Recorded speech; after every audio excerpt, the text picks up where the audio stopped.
Hey everybody, I'm Andy. And I'm Sean. And this is the Commander's Brew. This week, Lathliss, Dragon Queen.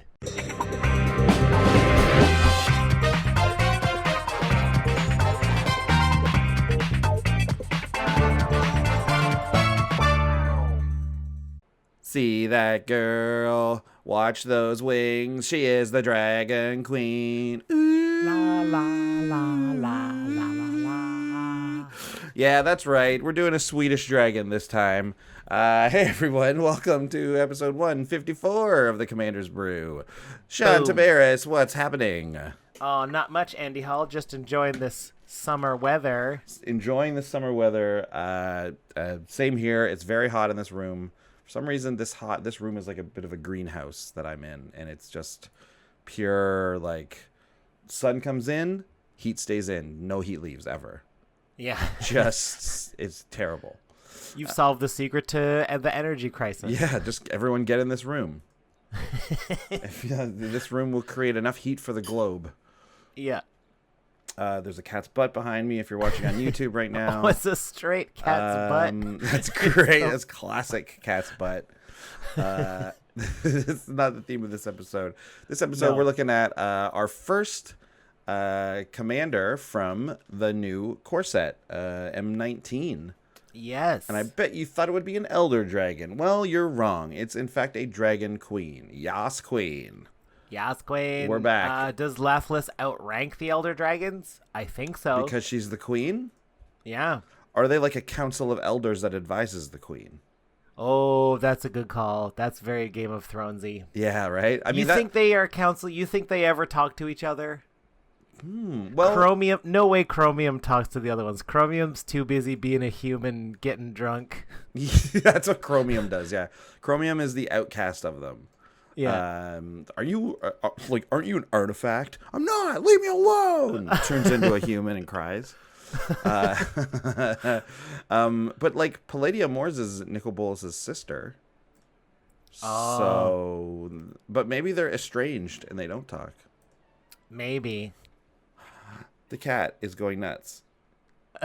She's looking Is there at. a bird She looks outside? like a weird. She looks like Toothless from How to Train Your Dragon. So it's very apt that we have a little dragon in the background of A little toothless. Yeah, we have a little Toothless right now in the background here.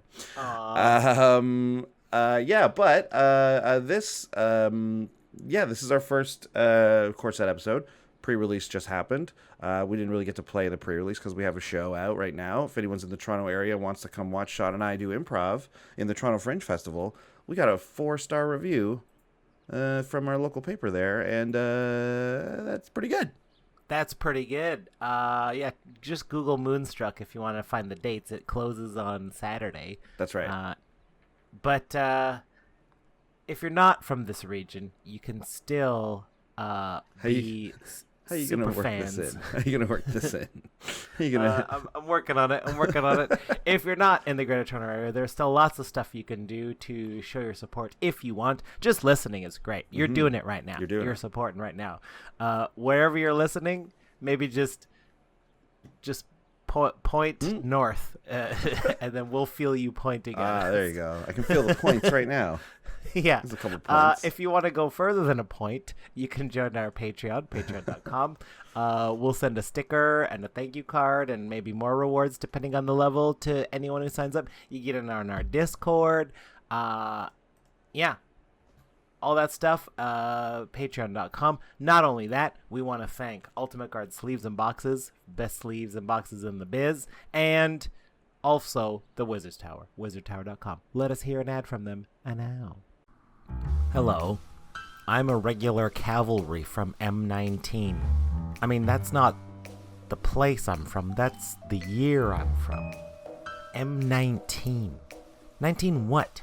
Who's this 19 matter for? It's as if life is some big game and whoever's playing it is, I don't know, 19 years old or something. I'm not sure how it works, but like, it makes you just wonder what it's all about, you know? Like, what's the meaning of everything?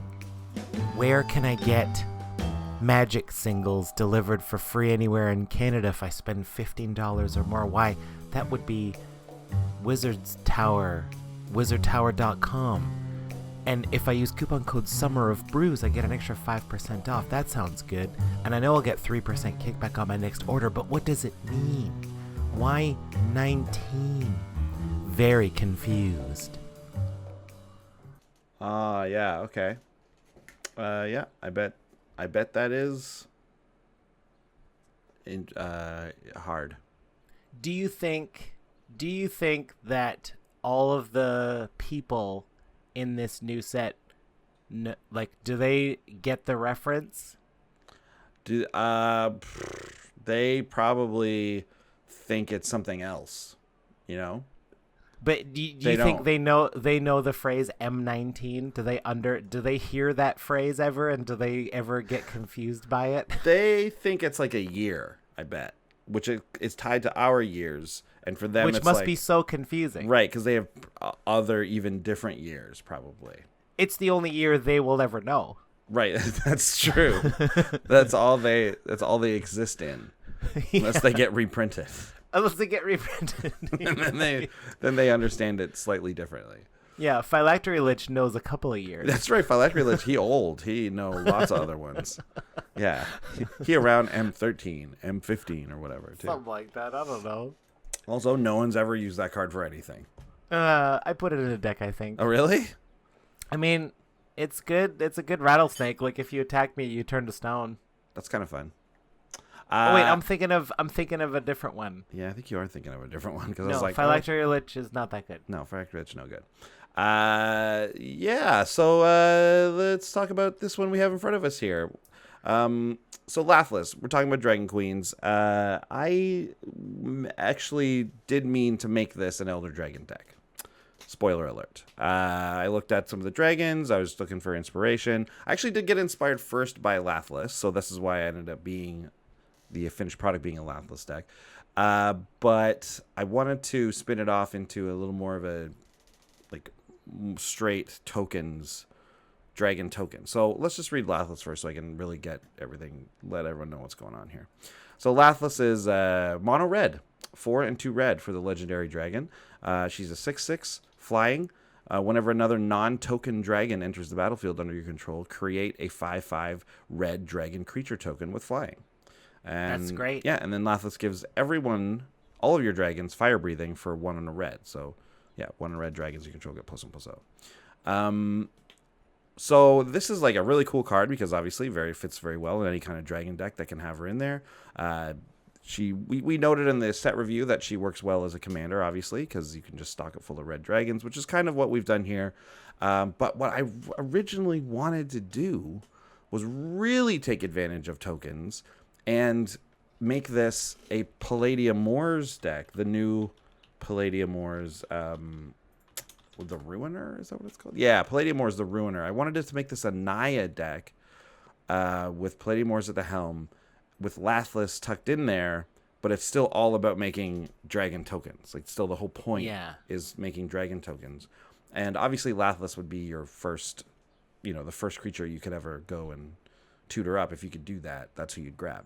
But otherwise, we just keep it Naya. Those are the token colors. We'd be able to, double up our tokens, with stuff like Second Harvest and things like that. Populate with all the green-white stuff. But it turns out that deck was very, very expensive. Way too expensive. What were some of the reasons for that? Tristani is very expensive. If you really? If you wanted, Tristani not very. So cheap. She was just expensive enough that it was like, oh man, I can't put all this other cool stuff in here. So and a lot of, obviously the doublers are very expensive. Obviously doubling season was never really a consideration, but I was like, maybe I can sneak in an Anointed Procession or a what's it called? Parallel Lives, right. Primal Vigor even. No, those cards are expensive enough that they were just prohibitive. I just couldn't have them in here. So that was a bummer, but not too big of a bummer because, whatever. We work within restrictions, so we make it work. So then I was like, let's just straight up make this Lathliss. Let's focus on tokens still, because there's still lots of red ways to make tokens and to help with tokens, and there's a couple different artifacts that help it too. So that's essentially what this deck ends up being. But the thing that kind of burns me is that there's no real awesome other way to take advantage of the tokens. Like all the token doublers and all the populate and all that, that's all in those other colors. So that's a bit of a burn. But Lathliss is still a really fun commander. And I just am saying all this at the beginning because I was so frustrated. Even with our own budget restrictions, even during the red, just the mono red portion of this. Like there were some cards where I was like, oh, that's so perfect. And that card's not expensive anymore, is it? No. Splinter Twin is still $6. Like, forget it. So, whatever. It turns out the deck was still missing some key cards. We'll get to that. But still, we managed to put a Lathliss deck together, and it is still pretty fun. So let's get into it. Let's talk about the actual deck then. Oh, can't wait. Enough of my frustrations from trying to put it together. I love a dragon deck. Right. So we're talking about Lathliss, which means we're talking about dragons. We're making lots of tokens. So essentially every dragon you play is a Varix Bladewing kicked. Because it'll make another dragon when it has, as long as Lathliss is out. So in this deck we have tons of ramp because dragons, turns out, they cost quite a bit. I've never had so many 7-drops in a deck, I don't think. And it's mono red, so lots of artifact ramp is going to be in this deck. You got a Mael deck. You've got a deck with more 7-drops. Maybe that's true. I don't know. There's a lot in this deck. Okay. But I had to the point where I had to start cutting them out and replacing them with lower drop creatures, just because that's smart. So lots of artifact ramp. Red's hard to get card advantage. We know this, so there's a couple different ways to do that. And then you gotta find a way to handle enchantments and stuff like that. Red deals with artifacts fine, but enchantments are a problem. So you gotta lean on a lot of colorless sources for that, destroying like permanents and things like that. Really expensive ways to do it, but that's what you got to include when you're talking mono red. But let's talk about the synergy of the deck. Let's talk about the main focus of the deck, which is dragons and dragon tokens. So we've got Lathliss. So let's just look at literally every single other way to make a dragon token in all of Magic. Okay. I believe except for one card, which makes them when you put auras on the creature. Yes, that weird shaman. Yeah, and which was going to be a thing in the Palladium Moors deck because I was like, oh, a couple auras would actually be really good on Palladium Moors because she has hexproof. Right? And then you can make that a big thing, and then it would still even work for that, but whatever. Never mind, we just had to cut that card out. Okay. But let's talk about making dragon tokens with Dragon Master Outcast. This is a single red for a human shaman, a 1/1. At the beginning of your upkeep, if you control 6 or more lands, you put a 5/5 red dragon creature token with flying onto the battlefield. Bam! Great card. Great card. Little bit pricey-ish. Not really, but a little bit more than you might think for a 1-drop. And this card, it's just such free value. Yeah. You drop that late, it's just you have to spend more than 1 mana to deal with my 1 mana card, or I'm going to get way too much value out of it. Yeah, and I mean, if they do that, it dies to everything. It's just a 1/1. So, but that being said, if it ever gets to stick around for any amount of time, it's an amazing card. It is only on your upkeep, though, so you'll only be getting 1 per turn. So, so it's definitely less good in Commander than it is in 1v1 formats, but it's still a strong card making some cool dragons. I had no idea this next card was on budget. There was a time when this card was standard legal that it was very expensive. Dragon Whisperer, red for a 2/2 human shaman. Red, Dragon Whisperer gains flying until end of turn, kind of becomes a dragon. Mm-hmm. 1 in a red, gets +1/+0 until end of turn, kind of gets fire breathing, and formidable for red. This is the main reason, I think. Put a 4/4 red dragon creature token with flying onto the battlefield, only if you have creatures with total power 8 or greater. Yeah, so that's not really going to be a huge problem. There's tons of big creatures in this deck. As long as you have, you could even basically just cast Lathliss and any other dragon, and you've got it. So that's going to be very easy to hit. Formidable is not really going to be tough to get on. So 6 mana to make a 4/4 red dragon is actually a pretty decent rate, right? It's repeatable. You can, you get a ton of mana. You can keep doing it. It's really solid. Dragon Whisperer is quite a good card, and this can come down in the early stages and, I don't know, get in chip in for some damage here and there, which is not nothing. Not nothing. Next we have the one I mentioned just now, Varix Bladewing. 2 red for a 4/4. So 4 mana for a 4/4 flying dragon. It's legendary. When he enters the battlefield, if it was kicked for the additional 3, You create Karok's Blagen Wing. I was about to say Blagen Wing. Karok's Blade Wing, a legendary 4/4 red dragon creature token with flying. So he makes his twin brother, sure. Bummer about that is that you could never populate that one because it was a legendary creature, the legendary token. Yeah. But still, not that it matters. Not that it matters. We're not populating. Right. We're not doing that anymore, so don't even worry about it. So Varix just is the double dragon for 7 mana, which is not bad because, like I said, a lot of 7 drops, but not all of them bring 2. So Varix is really good. Yeah. Awaken the Sky Tyrant is next. It's an enchantment for 3 and a red. So it just starts out not as a dragon, but it will awaken. When a source an opponent controls deals damage to you, that's anything. Like when you get like combat damage, or I guess loss of life wouldn't count. But if you sacrifice this enchantment and then you put a 5/5 red dragon creature token with flying onto the battlefield.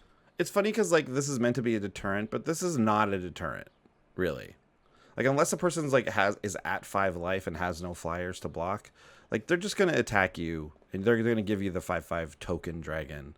You know what I mean? Like it's not that big of a deal in Commander, so that's why this card is so like funny that they printed this in a Commander set. It's like, ooh, don't attack me or I'll get a 5/5 red dragon. It's like, all right, I'll attack you with my 6/6 flyer. You know, it's like, oh, okay. Well, I guess I have a dragon now. Yeah. True. But I bet you never thought we'd play this card, but we did. Awaken the Sky Tyrant. One of the few ways to make a big 5/5 red dragon. We also have Dragon Roost. This one is neat. It's 6 mana for an enchantment.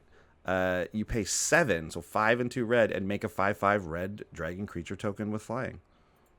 Straight up. Cool. It's just an enchantment that spits out dragons for 7 mana each. Again, 7 mana for a 5/5 flying red dragon is a pretty good rate, actually. Like that's not bad. It's not going to add to the tokens with Lathliss because she only makes tokens if you cast a non-token dragon creature. So, but still, we want to flood the board with dragon tokens, so this is the way to do it. Again, can't take advantage of any other way to cheaply make them. You have to pay 7. I mean, they're big and they fly. Like, they shouldn't be too cheap. No, of course not. Can you imagine if there was any way to pay 1 and a white to get a 4/4 flying creature? That would be ridiculous. That would be stupid, and no one should ever use that card because it's broken. Okay, what's next? We got Death by Dragons. This is a very fun way. 4 red for sorcery. Each player other than target player creates a 5/5 red dragon creature token with flying. Just gang up on someone. This card should be called like make an enemy. Like this is how you get someone at the table mad at you. Yeah, or it could be called give us your lunch money, nerd. Yeah. Hey dweeb, give us your lunch money. Death by Dragons is like, yeah, me, my 2 friends here, we're gonna get dragons. You're not gonna get anything. So everyone who gets a dragon, put your hand up. Oh, not you. Yeah, not so fast, Sean. Yeah. I've never got a dragon from this card. I've seen this card cast a few times. I think it's in Alistair's dragon deck. No. And he's never given me the dragon. I don't believe no. I want to say I've never. There maybe is one time, but I'm actually pretty sure I've never gotten a dragon here. But that I wear that as a badge of honor. Yeah, okay. People don't want to give me the dragon because I'll kill you with it. Yeah, right. Next, another way we have here to make big dragon flyers is Descent of the Dragons. 4 red for sorcery. It's a mythic from Dragons of Tarkir. Destroy any number of target creatures. For each creature destroyed this way, its controller puts a 4/4 red dragon creature token with flying on the battlefield. So, I think like you're supposed to use this as a way to turn all of your small creatures into dragons and then possibly deal with 1 or 2 of your opponent's very troublesome creatures just by making them like a kind of a vanilla flyer. Which you can still do, and it's still a way. I mean, it's just that this isn't really going to give you that many dragons because you probably mostly have dragons that are just bigger than this anyways. But there are a couple of creatures. There's a couple of small creatures in here that'll give you dragons. There's a dragon egg. We've got that card. So that card will die and turn into a little dragon. There's also a couple of little guys and some utility creatures you might want to, like if it's going to be like a thing where you just need the extra like 8 damage in the air or something, like you'll happily actually probably turn your Dragon Master Outcast or even your Dragon Whisperer into a dragon at that point, if you need like 2 at once or something like that, right? Yeah. Anyways, it's also like the most hilarious way to kill any of your opponent's creatures, considering you are the deck who wants the dragons. Right. Fine. Well, the only way I know how to deal with anything is to turn it into a dragon. Yeah. So I'll just do that. Even if you do all your dragons, you're getting some neat ETB effects if you have cards that care about that. If you do.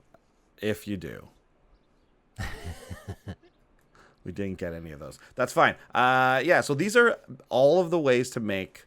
There's 1 or 2 that I've saved for a little later in the show.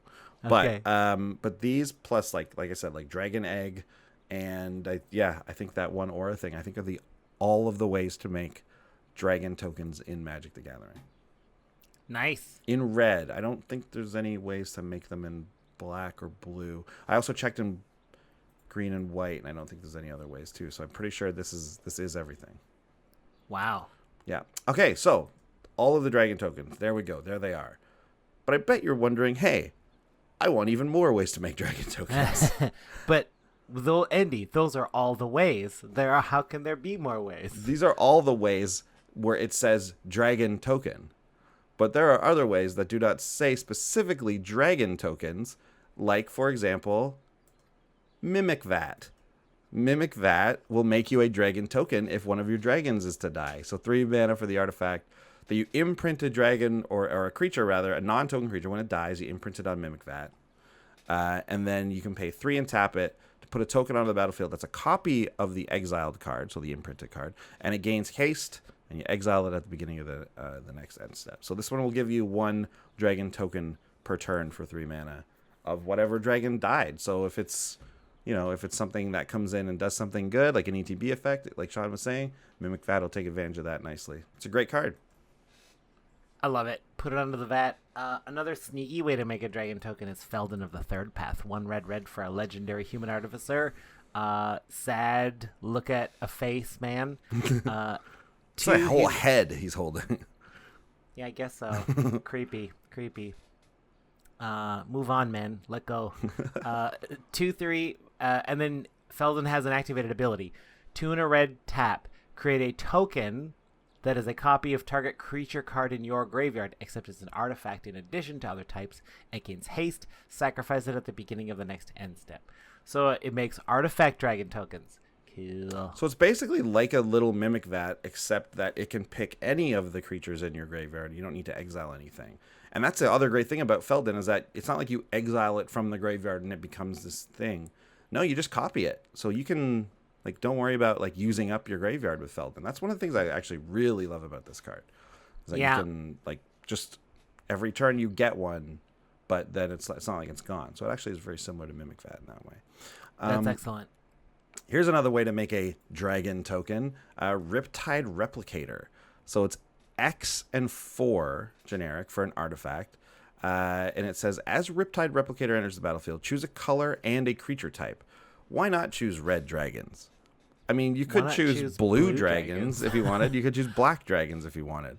But dragons is definitely what you want. Riptide Replicator enters the battlefield with X charge counters on it. So you pay like 7 mana, you get 3 charge counters on it. And then pay 4 and tap. You create an XX creature token of the chosen color and type, where X is the number of charge counters on Riptide Replicator. So you can make 1/1s for 4 if you really wanted. But what you're like trying to do is make the biggest possible. So you save this up for a big turn. You put 6, 7 maybe extra mana in it. You make and then now you're tapping 4 mana to put huge dragons out. That's the dream with Riptide Replicator. But I think at any point after X equals 4, you're probably pretty happy with it. Like I wouldn't say that's the minimum you need. Like you could do 3, and that's again that's pretty like acceptable rate for the rules. Considering you can make like 7 mana 5/5s and 6 mana 4/4s, it feels like 4 mana 3/3 isn't that far off from that. 4 mana 2/2s is like probably what Magic would actually make you pay for it, but cheat up a little bit. But I cheat up. I personally wouldn't want to do it for anything less than 4. Just make sure you get that vanilla, crazy vanilla rate going. Yeah, compete with those stupid angels. Yeah, right? Oh my god, you have to make 4 mana 8/8s for that. Like, just double up the mana for the power toughness. Yeah. Anyways, so there you go. Yeah, that's one sneaky way to make actual dragon tokens, because you get to choose what they are. Sneaky. Yep. And then we're gonna talk about Soul Foundry. One of the weirdest arts. Yeah, right. What is this? Those are thralls, I think, around it. Do thralls fly? I think they can. Yeah. Yeah. There's a black-white flying thrall from Return to Ravnica. They look like those microscopic, indestructible, immortal creatures. Water bears. Yeah. Yeah, they do. They do look like water bears. So this is Soul Foundry. It's 4 generic for an artifact, and it has imprint. When it comes into play, you remove a creature card. You exile a creature card from your hand, put it under the Soul Foundry, and then you can pay X and tap it, create a token that's a copy of the exiled card, and X is the converted mana cost of the card. So you get to keep rebuying the creature over and over. Which is pretty sweet.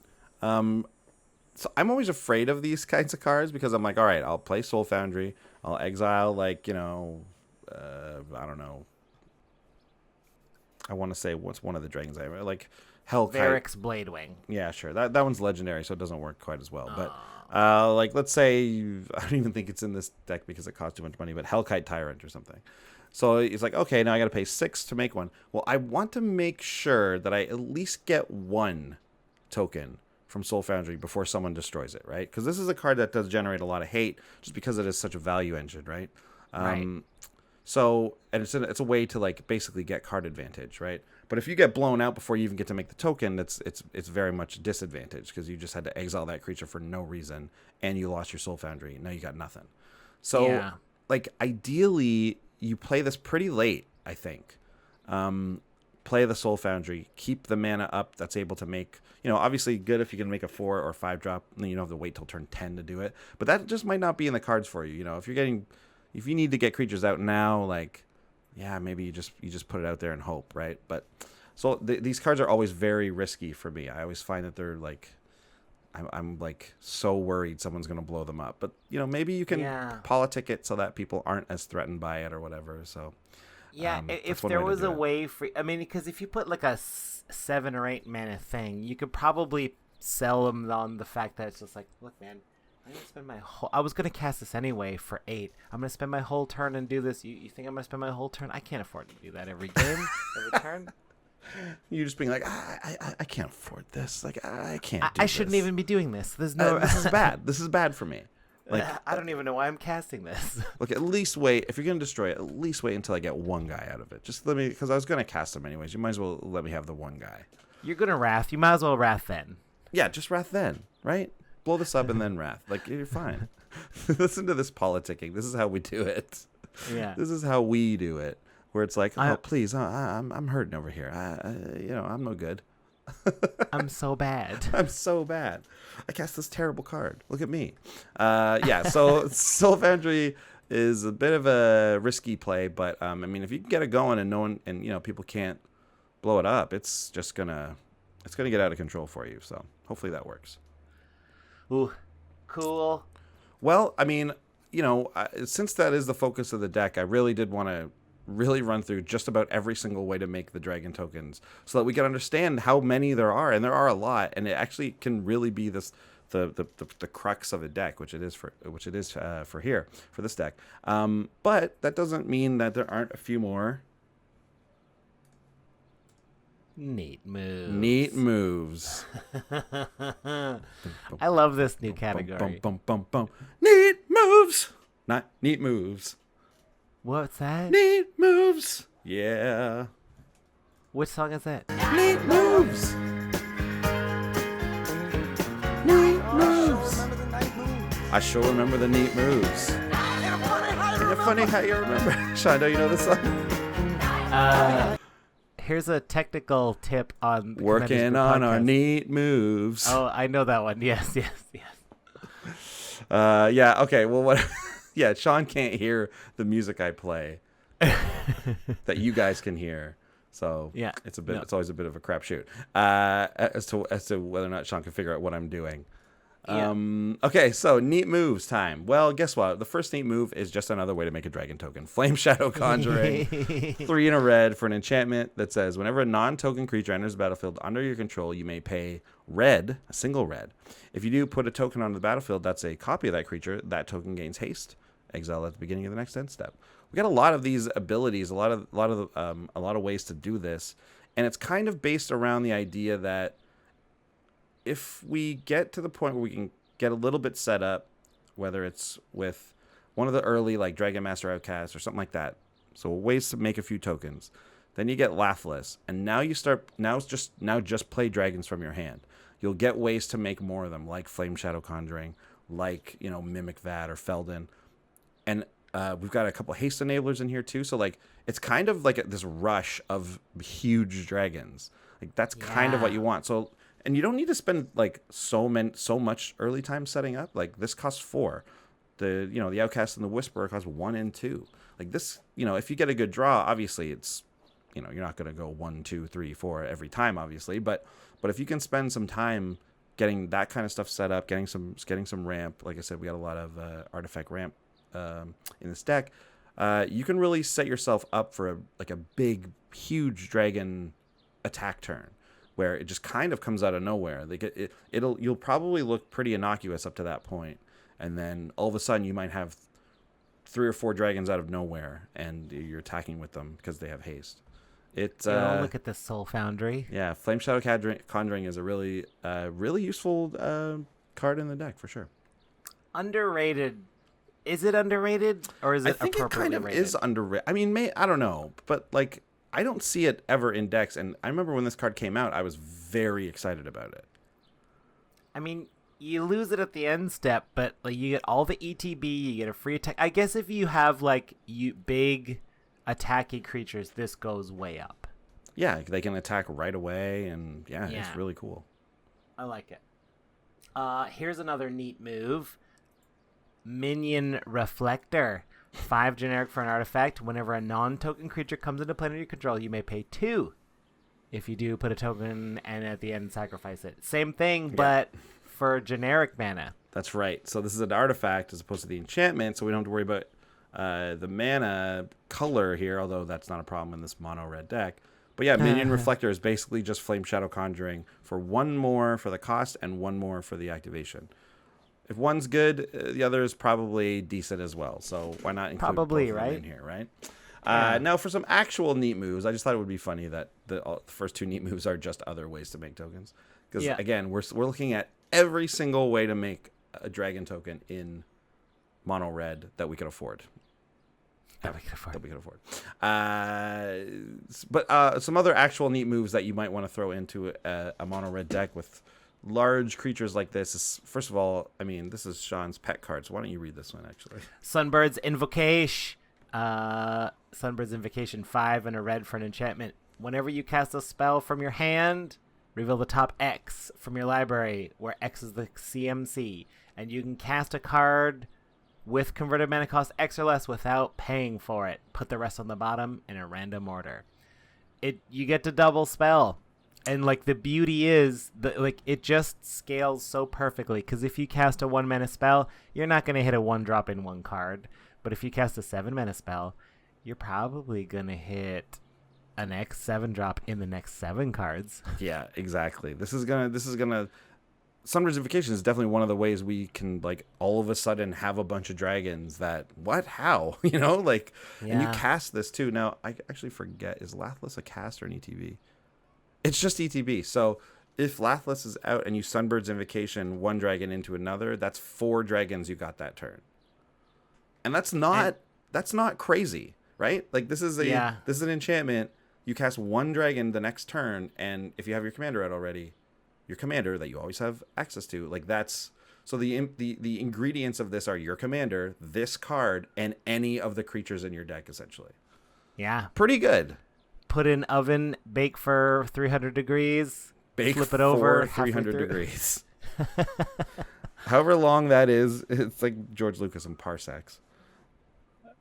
Bake for 300. Yeah, that doesn't mean Big anything. for less than 12 parsecs. The distance? Yeah. Anyways, Sunbird's Invocation is great, and arguably could have been actually one of the 3 stars of the deck, I think. Ooh. And this is another one. This is a neat card, a neat move. Vance's Blasting Cannons, 3 and a red. Legendary enchantment. At the beginning of your upkeep, exile a top card of your library. If it's a non-land card, you can cast it this turn. And then it has some irrelevant text for us because we're never going to want to flip it. Whenever you cast your 3rd spell in a turn, you may transform it into something that does damage. Well, it's a land. if you got Sunbird's Invocation, you're casting 2 right away. So, that's doable. It's definitely doable. This card's great. There's also the Cons or Dragons Outpost Siege. Outpost Siege? Is that what it's called? Red Siege. Yeah. I'll look it up. I think it's called Outpost Siege or something like that. Am I wrong? Yes, Outpost Siege. That's the one. So it's the same thing. This Outpost Siege is actually a little bit better because when you choose Cons, it's the same thing as Vance's Blasting Cannons, but you can play a card. So you can actually play a land if you hit that one. I don't know why they didn't do that for Vance's Blasting Cannons too. It's not like this is some crazy overpowered ability that red gets. It's like the way they barely get card advantage. So why not, right? But anyways, Outpost Siege is definitely the better version, but just remember that Vance's Blasting Cannons does essentially the same thing. Vance's Blast. So there you go. I mean, mono red is, a tough kind of deck to work in Commander, but it does have some unique advantages, and we're talking about hasty creatures. We're talking about these big flyers that actually can be very tough to deal with if your opponents aren't in, if they're playing green decks and black decks, forget it, right? But yeah, so it has some advantages if you get them to play your game. If you get them to try and get into creature combat, actually mono red can do quite well there and can come out of nowhere with a lot of damage. So that's a big advantage there, even though we don't have anything to do with enchantments and have a very hard time drawing cards. Yeah, you got to rely on your politics. Yeah, you do. You really do. I really think you do for this deck. You'll have to make some friends while also probably making an enemy or two, because you also have to you have to balance that, right? You have to make friends, but also if you don't kill people kind of fast, you're going to have a hard time dealing with stuff, right? You're going to have a hard time dealing with combo decks. You don't have any interaction for that. Yeah. Right? So but making those so those are the players you have to make enemies of, and the other creature players are the ones you have to make friends with. It's interesting. But have fun doing that, because that's part of the fun of Commander. Ooh wee. All right, let's take a look at the 3 stars of the deck. Okie doke.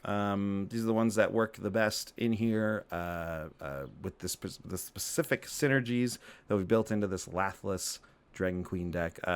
Number 3, Scourge of Valkus. 2 and 3 red. So we're not intimidated by this mana requirement at all. We're a mono red deck. 5 mana for a flying dragon is great. We're happy with this. This is a nice for the curve, actually. So it's a flyer. It's got 4/4. It says, whenever Scourge of Valkus or another dragon enters the battlefield under your control, any other dragon, token or not, it deals X damage to target creature or player, where X is the number of dragons you control. And like I said, this can you can out of nowhere get 4 dragons on the battlefield, in addition to whatever you may have had out there before. So, and also Scourge of Valkus has fire breathing, so it gets +1/+0 for a red. This card is a true house in this deck. You are making dragon tokens every turn from whatever source it is, whether it's Lathliss herself or one of the Mimic Vat type effects we have, Flame Shadow Conjuring. You want dragons entering the battlefield? Well, this is the card you want out there supporting it. This guy is going to pick off other flyers that would block your dragons. He's also going to deal the last bit of damage to players that are low on life. Scourge of Valkus could have been the number 1 star if it weren't for the other 2 cards in this deck. I mean, that's how the stars work. That is exactly how this works. But this guy 3. Truly is truly deserving of a very high spot. Yeah. Number 2, I bet you are guessing, you viewers at home, of I know another way to make a dragon token. Helm of the Host. For generic. You knew this was a 3-star. You knew it. If it's my deck, it's going to be there. Oh, yeah, right? It's legendary equipment. We know it. It equips for 5, and at the beginning of combat, you make a token copy of the creature that doesn't go away in a turn. It's got haste. It's not legendary, so you can put it on Lathliss, and then whenever you're casting dragons, you're getting double tokens. It's great. Putting it on Lathliss is like, what? That's crazy. Because now every dragon you make makes 2 dragons. Every non-token dragon you cast will give you 2 dragons at that point. And then from there on, it just gets out of control. Helm of the Host. I mean, do I need to say anything else about this? It's an incredible card. I really do think this is like, for us, like, we're not super competitive players. So we're not talking about comboing off here. We're not talking about super efficient stuff. We're talking about having fun. We're talking about creating silly board states. Like, this is truly the most fun and perhaps even best commander card they've printed in a long, long, long time. Love Helm of the Host so much. And it's very good on Lathliss, but it's even better on this next card, the first star of the deck. You might have seen this one coming. You were thinking, hey, I know something else that makes dragon tokens he hasn't talked about. And it wasn't Helm of the Host. It was Utvara Hellkite. 6 red for the 6/6 dragon. It has flying. Whenever a dragon you control attacks, you create a 6/6 red dragon creature token with flying. So not only does this guy make huge dragons, he makes the biggest dragons. So of all the things that make proper dragon tokens, some of them make 2/2s, some of them make 4/4s, some of them make 5/5s, but the best dragon token creator is Utvara Hellkite, who makes 6/6s. So whenever it doubles, it's exponential. Like the number of dragons you have out, whenever they attack, you get that many. Next turn, you had that many, and we keep attacking with them, and it just gets out of control. Utvara Hellkite, number 1 star, no question. Imagine having 2 of them from a Helm of the Host or something. Or say, I don't know, just even from like a Flame Shadow Conjuring, right? Like, play this, make a copy of it. Like, they both can attack. Like, oh my god. You got a Helm of the Host on this one? Oof, exactly. Like, getting 2 of these makes double the dragon tokens. It's just nuts. It's nuts. Just wild. Now, this is an 8-mana card, but it is well worth it. I feel a little bit of pride. I think this is the most Canadian dragon of all of them. Our American friends probably pronounce it Utvara Hellkite, but we pronounce it Utvara Hellkite. Utvara. Get out of here, Utvara Hellkite. That's a nice one, yeah. Utvara Alaboot? Utvara.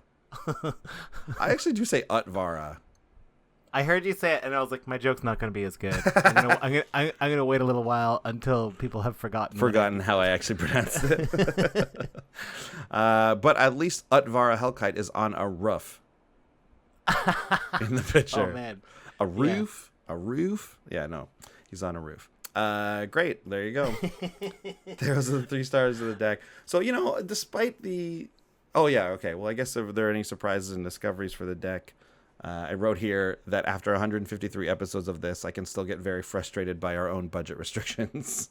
Yeah. Which is definitely true. But despite that, I actually think this deck is a lot of fun. Can be a really hasty attacking deck that puts a lot of damage on the battlefield quickly and swings in. And so if that's the kind of game you like to play, I definitely would suggest this.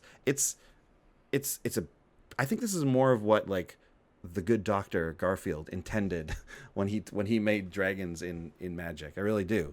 I don't think he intended 5. Who cares about what he intended, really? But 5 color dragons and getting all the dragons in every color. It's yeah, but dragons are red, man. Dragons are red creatures. They fly. They're mad. They spit fire. That's what a dragon is. And this deck captures that and swarms you with huge dragons. It's a lot of fun. Yeah. That was one discovery and a surprise that I had. But the other one is a card that I just straight forgot about. And obviously anyone who plays Dragon Tribal or something will know this card already. But Dragon Tempest is a card I totally forgot about. Because when in draft, it just wasn't good. It's 1 in a red for an enchantment that says whenever a creature with flying enters the battlefield under your control, it gains haste. And whenever a dragon enters the battlefield under your control, it deals X damage to target creature or player where X is the number of dragons you control. So it's got that Scourge of Valkus text on it while giving everyone haste. This card's incredible. Yeah. It's so good. It's pretty good. It's look at them. They're all flying out of this weird storm. That's what this deck is. It's all these dragons flying at you out of some kind of thunderstorm. Yeah. Wow. Yeah, it's really neat. Lightning. Purple lightning. Red's all about purple lightning these days. Yeah, man. Regular lightning, not good enough. Purple lightning is extra electrified. Extra damage, extra electrified. Exactly. Yeah. Okay. Well, I mean, before we get to the budget report, Sean, I think it might be time to talk about our friends at the Wizards Tower. That is right. Yeah. You can order M19 singles now. You can go in there and get your Crucible of Worlds or your Scape Shifts, or you can try to like speculate on those Planeswalkers, or get a nickel bolus before it becomes $100. Yeah, how much is it right now? I don't know. I'll look. But Nicol Bolas is a very strong card. It's gonna be very good in Standard, so they say. I was listening to the Wizard Tower is also sponsor of a sort of more competitive Magic format podcast, the Disorganized Wizards Club. I was listening to their sort of top 10 cards of the format. If you are interested, let me shout those fellas out again. If you're interested in competitive formats, modern or constructed like Standard, less limited, but definitely some limited in there. These people get it. Like they get it, and they got a little running joke. They're starting to fly a little close to the sun because they're always right about stuff. They predict things, and it always comes true. And now they're like, well, we say this, and it's going to be true for sure. I mean, the streak has to end one day, doesn't it? Well, yeah. I mean, those are based on, those are educated guesses. They're not just out of the blue, right? So they're very smart. This is the podcast when I listen to makes me the most aware of. They are the most aware of the meta. Fascinating. Yeah. They sum things up. They put it in context of the meta of the whole thing, and it's like, okay, I see. Cool. Yeah. Yeah, great. Check it all out at wizardtower.com and mtgcanada.com as well. Mm-hmm. Okay, now it's time for the budget report. This is where we take all of the cards and we make a token version of the cards, and then we sell the original back for money, and we have the tokens for free. That is kind of what we do here. We take all the cards and we make token versions of them. That is real. This deck came just under $50 at $49. And if you look at the deck list and you look at the prices, you'll see that there's not that many that are, only a couple that are over, $250. Well, that's after cutting quite a few cards that I would have liked to have keep in here. But that's fine. The number one most expensive card, Sean, why don't you take this one here? Feldon, Third Path. He's our pal who makes token artifact copies of creatures from the graveyard. Feldon's coming in at $3. $3, and that's after a reprint from the anthology series, which is kind of surprising. I thought I'm kind of surprised to see this still at $3. I thought it might go down a bit, but this is a great card. This is actually one of my favorite. I think this is one of my favorite red cards for Commander. Period. I think it's just you get so much value off of this. Pay 3 mana and you get to just get any of your monster creatures from the graveyard right back, and it's. You don't have to be in black to do it. You can be in a green-red deck and start doing this stuff. I think it's really, really good. I love this card. So, and we're looking for all the ways to make dragon tokens. So I basically made a pretty hard rule, although obviously for big budget stuff I had to cut stuff, but I didn't want to cut anything that could make a dragon token. So cool. We're not cutting Feldon. I respect that. Yeah. Next is another one we talked about, Dragon Master Outcast, the 1-mana 1/1 that makes dragons if you have 6 or more lands. DMO. Great card. Honestly, again, had that basically rule where I wasn't going to cut any dragon token creators, so I didn't want to cut this. But I might have cut this one if I didn't have that rule, just because 1-mana 1/1. You're obviously not playing this on turn 1, so don't even worry about that. You play this in a 5-drop on turn 6 is essentially what you'd like to do, right? So yeah. But a lot of times this guy just gets killed by anything your opponent has that does that. So. But it's still very good, but it's a bit of a lightning rod, honestly, and which is funny because it's like a 1-mana 1/1, but it's kind of it's a scarier card in the deck, but just at $3, just under rather. Yeah. And then Third most expensive card, Soul Foundry. It's the artifact with imprint that gets to make other creatures. This one's pushing $3, two and 3/4, 250-ish. 12 gumballs, something like that, 10 gumballs. Yeah, it's just under. It's like 13 or 11 gumballs, I think. Yeah, it's 11 gumballs for Soul Foundry. Yep. And like, this is another one. It's a risky card. It's a risky play, but it's it can pay off. We talked about it a bunch. 275 isn't too bad, so we'll keep it in there. This is the part of the show where I did want to talk about, like, I looked at a lot of cards in this and had to cut a lot of good cards for this deck and realized that, like, cards that there are still your 20 and your 25-cent cards. They still exist.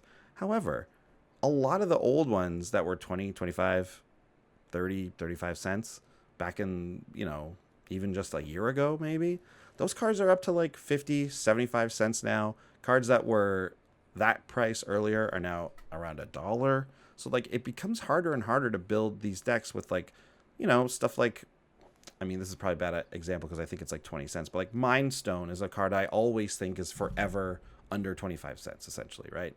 And I believe that one actually is, which is cool. But there are some other ones in this deck where I was like, oh, this card's definitely less than 25 cents. And instead it's like, oh, this is double that price. Or it's... Commander Sphere. Sphere is one that went up a bunch, yeah. When, like, I'm trying to find if I still have I guess I closed it. It's $1. Yeah, it's $1, right? And like when it first came out, it was nothing. Actually, didn't it go up higher than that even, and then came back down? There was a time where we kind of stopped brewing with it because it was like $3 or like $2.50, $3 because it was such a utility card. It sacrifices and turns into a card for free, whether it's tapped or untapped. That's an incredible bonus on an artifact. It's very good and for good reason, and it's all of your colors. Yeah, it's a thing of like you have to be able to pivot, and that's one thing we've definitely learned on the show is that you might have your suite of favorite cards you use, and then and because of that, and because they become favorites of like a lot of Commander players, they go up in price, right? People start buying them. The demand's higher, therefore supply's lower. So there you go. Basic economics. Then you have to look elsewhere. When the bulk of your deck is gumball cards, and then you have some highlighted like expensive ones, but all those gumball cards become 2 gumball cards or 3 gumball cards, that effectively doubles and triples kind of like that part of your deck. Whereas like you could get away with like $10 gets you more than half of your deck, and then you have the rest to play with like other stuff. But now that $10 doesn't get you half the deck anymore, right? Exactly. Now you need like $20, $30 to get half your deck, and now you're like, well, now I only got like $20 to play with for like the fancy stuff. And I didn't feel this anywhere harder than getting the actual dragons for this deck, the actual creatures. Yeah. Those were the tough ones. Sure, there's a couple, and Scourge of Valkus, this amazing 3rd-star card, is 50 cents. Like, fantastic, no problem at all. But like, what is it here? Lathliss herself is only $2, which is pretty sweet. Advara Hellkite used to be really expensive and is $1.50. Skyline Despot's $1.80. Like, these cards were there's a bunch of these cards that were 25 cents. Now they're 50 to $1. We've got also stuff like, did you know Swiftfoot Boots is $1? Wow. Swiftfoot Boots for me is always like a 15-cent card. But now it's $1, and it's like, yeah, that's obviously not a lot of money, but like you said, like that's quadruple the price that we sort of originally saw it at, and it is in my head now. Felwar Stone is $1. Like, we're doing 100 card decks, so if every card is 50 cents, there's your $50.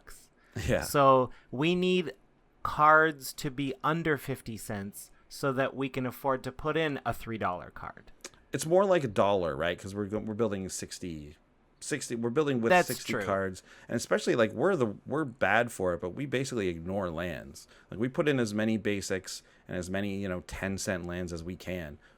In real life, we don't expect you to make these exact decks. Like, that's not the purpose of this show. The purpose of this show is to say, hey, check out this like archetype or this style of deck. Here are some neat cards that you should consider using in it. that we think have some cool interactions, and then like go and tweak the deck as you see fit and put cards in that you like. And if you want to break the budget, of course you can go and do that, right? But here's like a neat budget way to start out this type of deck. We're basically making like pre-cons for you. Yeah, kind of. 154 episodes, we just realized we're making pre-cons. We're including a couple of good cards, a couple of pricey cards, but then we're giving you like base land bases and then like a bunch of like 20-cent cards. A couple of reprints. Yeah, a couple of reprints. Yeah. Oh man, if we could make our own cards for our show, that'd be funny. We get to make 15 cards per episode for the deck. That's kind of fun. You mean invent cards? Yeah, like we get to invent 15 new cards to put in, and then we truly have made a pre-con. Wow, even one card was a fun experiment. We did do that one episode where we did that. Yeah. For missing commanders. Yeah. I wonder if that would be neat. I'm gonna keep that on the back burner. I might have one invented card for a future deck. We should each make a pre-con deck where we invent 15 cards, or maybe not 15. That's kind of a lot. Maybe we do like 10 cards or something. Wow, fun. Anyways, that's a neat idea. Let us know if you think that idea sounds fun to you. We'll do it. But yeah, anyways, so breaking the budget, the out of budget cards, there was a ton. We'll just go through them super quickly. Like Vanquisher's Banner is only a couple bucks, but I had to cut it for budget considerations. But this is a card that goes in any tribal deck, right? Draws cards when you're casting them, especially in like something like mono red or mono white, where you're having trouble with card draw. So Vanquisher's Banners would have been great. What's another one here? I mean, this is a staple, and I couldn't include it. Chaos Warp. Yeah, it's up to like, depending what set you get it from, between $2 and $3. Yeah, and it was just like, well, I've got some of these artifact things that deal with permanence, so I guess I don't need Chaos Warp as badly. Like, it's not worth $3 for this effect, so that's why I cut it. Yeah. Like, I'll pay the 7 mana for a Spine of Ishsaw as opposed to the 3 mana for a Chaos Warp. Not saying that Chaos Warp isn't good. Of course it's good in mono red. Like, you need to have an effect like this. It's just like for budget considerations, well, you gotta take other things into account. And finally, Kiki Jiki would have been a huge include here. This is one where obviously this card is just quite generally good in Magic, but in this deck specifically would have been amazing. And Splinter Twin is the other one I had. I actually had Splinter Twin in this deck until a very late version of the deck. Like, I was doing versions trying to cut budget, and I just couldn't make the $6 Splinter Twin work. So I definitely couldn't make the like $8 or $9 Kiki Jiki work, but this effect is, that's what Flame Shadow Conjuring is basically doing, right? So obviously we would have been happy to have this. What was I gonna say? I also then had what's the one? The guy who comes out and steals a creature and gives it haste. Red card, mono red card, steals a creature, gives it haste. It's a threaten effect on a creature. Oh, like, do you have to pay extra for it? No. He just enters the battlefield and does it. I'm blanking.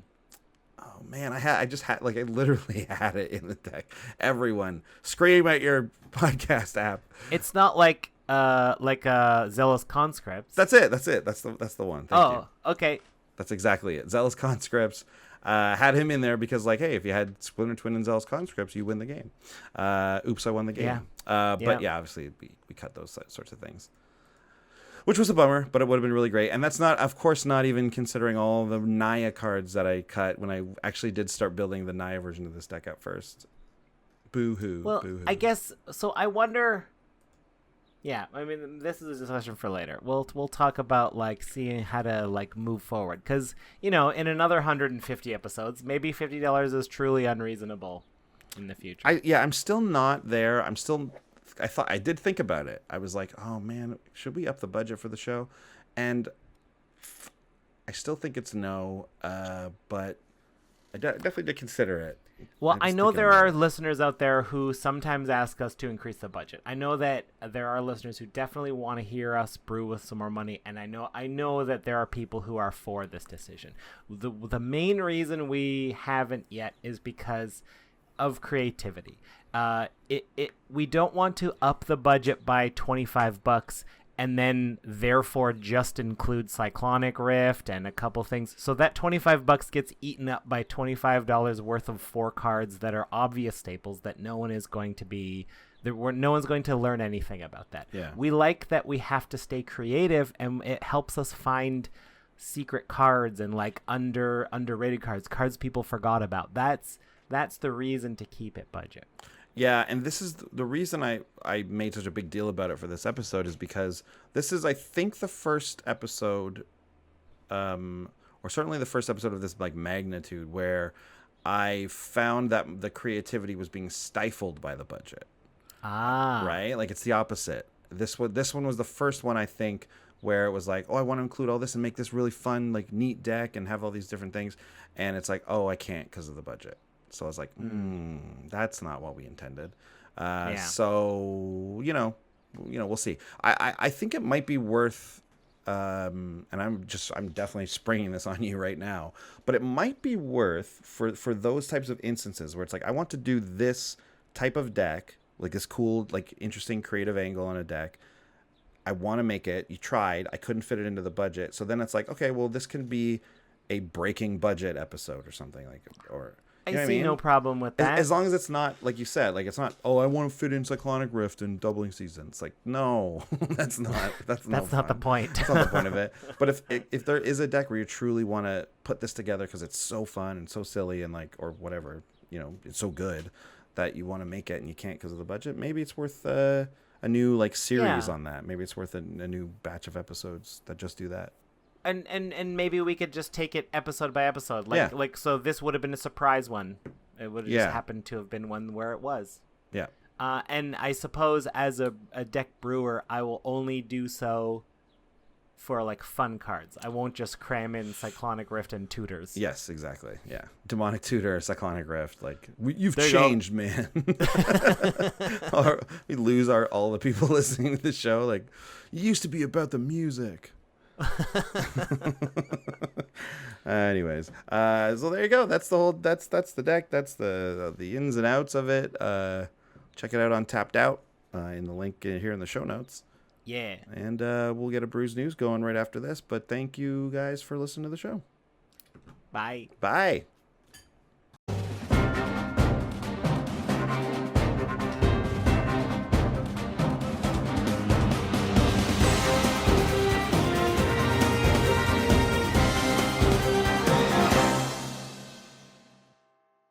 Hello, everyone. Welcome to Brews News. I'm Andy. And I'm Sean. This week, we have an exclusive report from two card designers who want to have jobs at Wizards of the Coast. But technically, they are not card designers for Wizards of the Coast. We must say this, but they really, really want to be.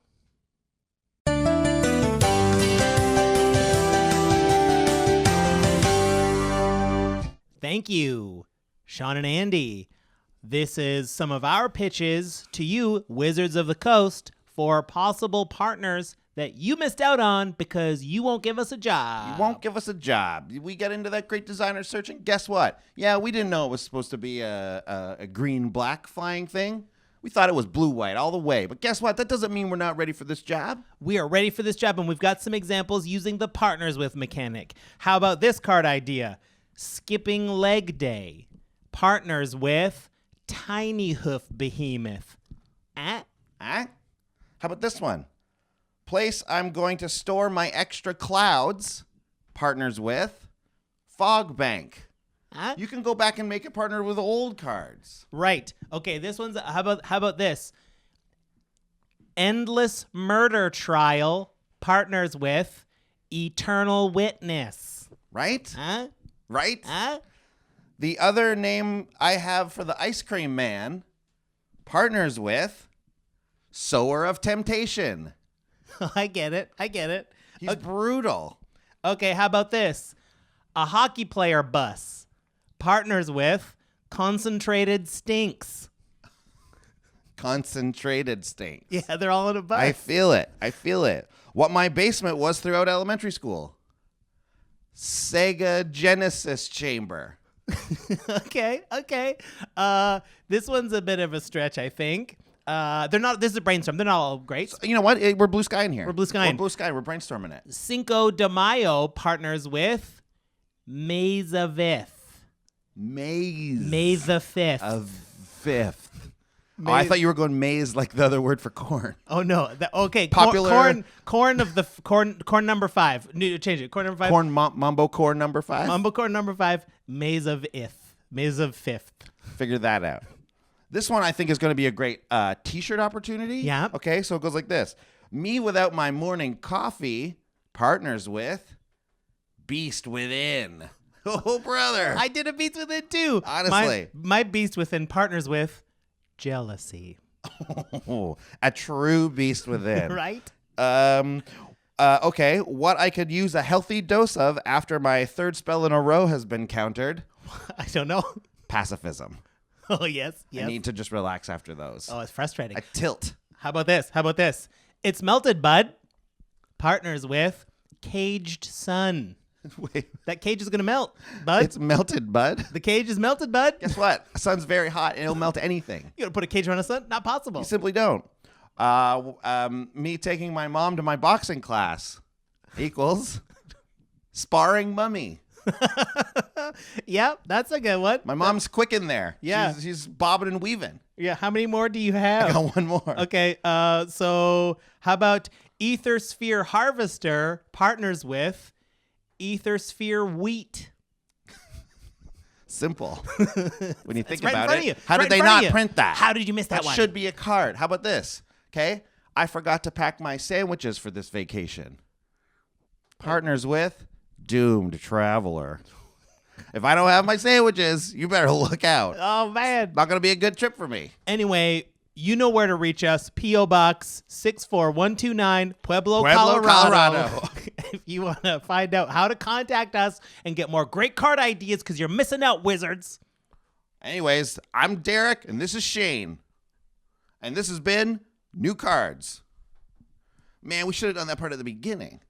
You know what? It doesn't matter. Doesn't matter. It doesn't matter. It does. The ideas will carry us. That partners with remembered the beginning at the end. Well, those two guys are certainly enthusiastic. I don't think some of those can even be cards. Yeah. How do you do skipping leg day as a card? It's not really a card idea. No. It's more of a pun. And you can't retroactively put partners with on Fog Bank. No. Anyways, that's it for us this week. We'll pass the turn over to you. Good night. Night. If you want to contact us, I'm at Sean Tabaris. And I'm at Andy Holbone. Send us an email at commandersbrew@gmail.com. You can find out when we go live on Twitch if you follow us at twitch.tv. And if you care to support us on Patreon, check us out at patreon.com. And you can find our deck list on tappedout.net. And if we forgot anything, commandersbrew.com.